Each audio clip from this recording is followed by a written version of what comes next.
What's up, everybody? Welcome to another Manon's Minute. And I wanted to get something off my chest here because I see this going around the occult world quite a bit.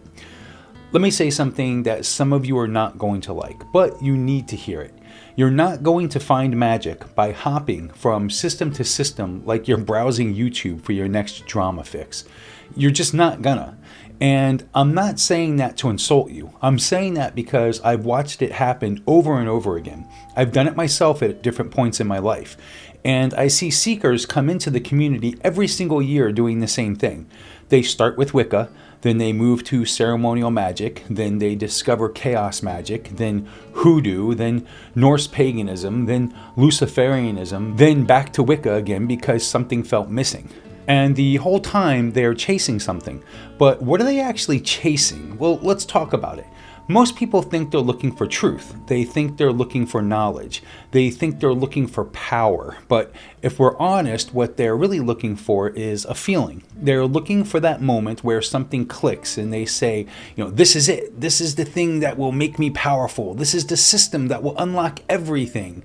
And here's the reality. There is no hidden scroll. There is no secret dagger. There is no ancient book buried in a cave somewhere that is going to flip a switch inside you and suddenly make you a spiritual powerhouse.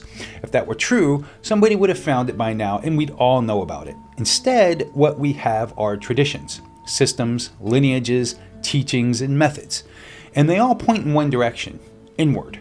But the modern seeker doesn't want inward. They want outward. They want the symbol. They want the robe. They want the tool. They want the initiation. They want the title. They want to feel important. They want to feel chosen. They want to feel like they've unlocked something hidden from the rest of the world. Let me ask you something. If you're jumping from path to path every 6 months, what are you actually building? Are you building depth or are you building a spiritual resume? Because there's a difference. Imagine trying to build a house. You dig a foundation 3 feet deep. Then you stop and move to another piece of land. Dig another 3 feet. Stop, move again, and after 10 years, you've dug 10 shallow holes. You don't have a house. You have a collection of unfinished foundations. That is what spiritual hopping does. It gives you information. It gives you vocabulary. It gives you surface knowledge, but it does not give you roots. And magic without roots is unstable. Now, let's go a little deeper. Why do people jump systems? Because they're uncomfortable. They start working a path and it gets quiet. It gets slow. It gets boring, so to speak. There's no fireworks. There's no lightning bolt moment. There's no voice booming from the heavens saying, "Congratulations, you've leveled up." So they think something's wrong. They think the system isn't powerful enough. They think that maybe there's a more advanced tradition out there. So they move on. But what if the problem isn't the system? What if the problem is the noise inside of you? You cannot find magic if your mind is chaotic. You cannot find power if your emotions are unstable. You cannot find clarity if you're restless, because magic is subtle. It's quiet. It grows slowly. It's like tending a fire. You don't light it once and walk away. You feed it. You sit with it. You watch it. You learn its rhythm. Now, here's where it gets uncomfortable. Most seekers are not actually looking for peace or balance. They're looking for power. And there's a huge difference between those two things. Power is flashy. Power feels strong. Power feels like control.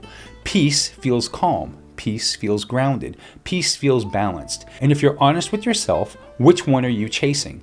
If you're looking for the next ritual, the next technique, the next hidden mantra because you feel empty or unsettled, then you're not seeking peace. You're trying to fill a hole. And that hole cannot be filled with a new system. It can only be filled by balance.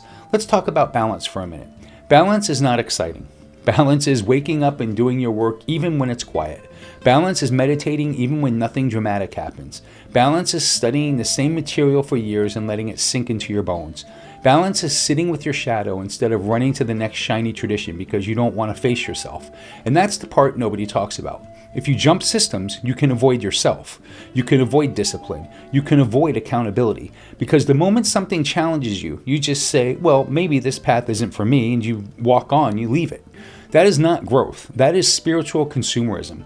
Now, don't misunderstand me. I'm not saying you should never explore. Exploration is natural. We all explore when we begin. We taste different flavors, we read different books, we meet different teachers. That's all normal. But at some point, you have to stop sampling and start cooking. You have to choose a kitchen. You have to commit to the recipe. Otherwise, you spend your life tasting appetizers and never eating a full meal.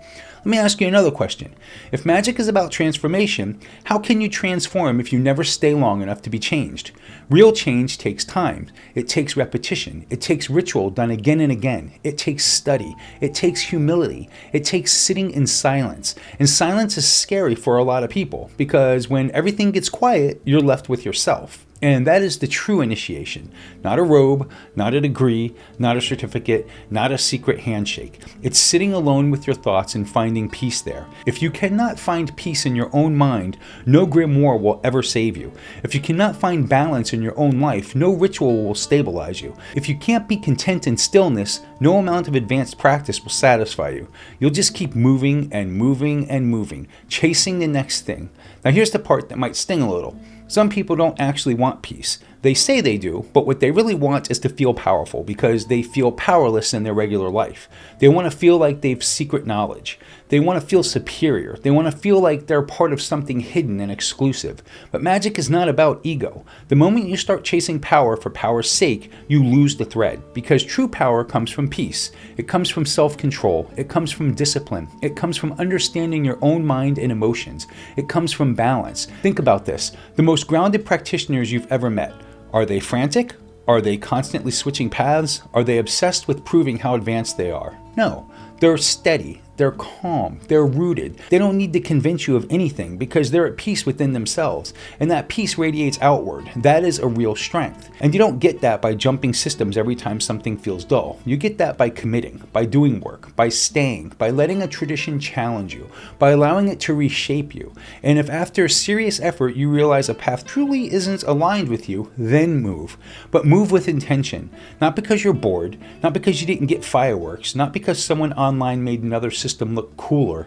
Sit down, be still, find balance in your daily life first. Get your house in order, get your emotions steady, get your mind quiet. Learn how to be alone without needing constant stimulation. Then approach magic, because magic is not a shortcut to happiness. It's not a shortcut to identity, and it's not a shortcut to meaning. It's a mirror. And if you're unstable, the mirror will reflect instability. If you're chaotic, that mirror will reflect chaos.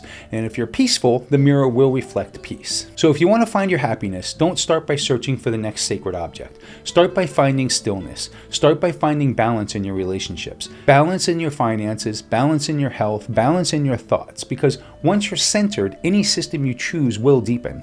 It will root, it will blossom. But if you're off balance, no system will ever satisfy you. You'll always feel like something's missing. And that missing piece isn't a book, it isn't a tool, and it isn't a secret name of God. It's you.